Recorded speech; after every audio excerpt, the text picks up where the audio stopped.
بسم اللہ الرحمن الرحیم۔ ایک خاتون ڈاکٹر صاحب کے پاس جاتی ہیں، ماہر نفسیات کے پاس، اور ان سے کہتی ہیں کہ ڈاکٹر صاحب میرے والدین جو ہے وہ میری شادی زبردستی کرانا چاہ رہے ہیں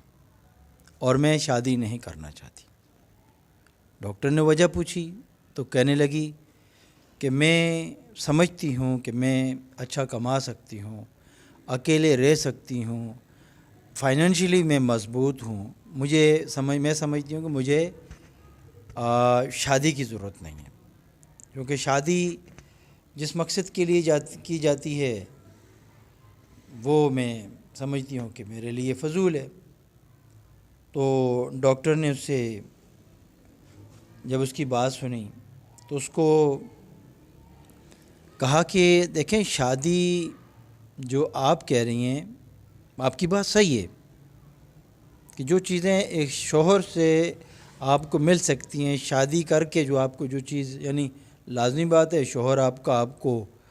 جو ہے سیکیور کرے گا، اس کی فائنینشلی سیکیور ہوگا، باقی بھی ہوگا، تو آپ کو بالکل میں آپ کی بات مانتا ہوں۔ لیکن دیکھیں، شادی ہم کیوں کرتے ہیں؟ شادی اس لیے کرتے ہیں کہ آپ جو ہے، کیا آپ مجھے یہ بتائیں کہ ڈاکٹر نے اس خاتون سے کہا کہ آپ بتاؤ کہ آپ اگر زندگی میں بہت ساری غلطیاں کرو گی اور اگر ان ساری غلطیوں کی بلیم آپ اپنی ذات کو کرو گی؟ تو خاتون نے کہا نہیں۔ تو اس نے کہا کہ ہم شادی اس لیے کرتے ہیں کہ تاکہ ہم اپنی غلطیوں کا کسی کو بلیم بھی کر سکیں، اور اس بلیم کرنے کے لیے جو سب سے اچھا بکرا ہوتا ہے وہ شوہر ہوتا ہے۔ تو خاتون کو بات سمجھ آئی اور اس نے شادی کے لیے ہاں کر لی۔ اب بات کرنے کا مقصد یہ ہے کہ آج کل جو شادیاں ہوتی ہیں وہ سیم اسی فلسفی کو لے کر ہوتی ہیں، اور زیادہ تر اکثر ہمارے گھروں میں اسی طرح نظر آتا ہے کہ خواتین اپنی جو غلطیاں ہوتی ہیں وہ اپنے شوہروں پر تھوپتی ہیں، اور پھر اس کے بعد گھروں کی شرازیں بکھرتے ہیں، اور ہمارا اس لیے فیملی سسٹم جو ہے وہ تقریباً جو ہے وہ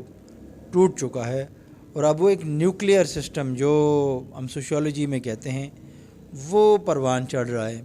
کہ ایک میاں بیوی اور اس کے علاوہ کوئی بھی نہیں۔ تو خدا را اپنی فیملیز کو فیملی سسٹم بنائیں، اور جو بیویاں ہیں وہ اپنی غلطیوں کا مداوع خود کریں، اپنے شوہروں پر نہ اس کو تھوپیں۔ سمجھ آ جائے تو کمنٹ باکس میں اپنی رائے کا اظہار ضرور کیجیے گا۔ عرفان عزیز، السلام علیکم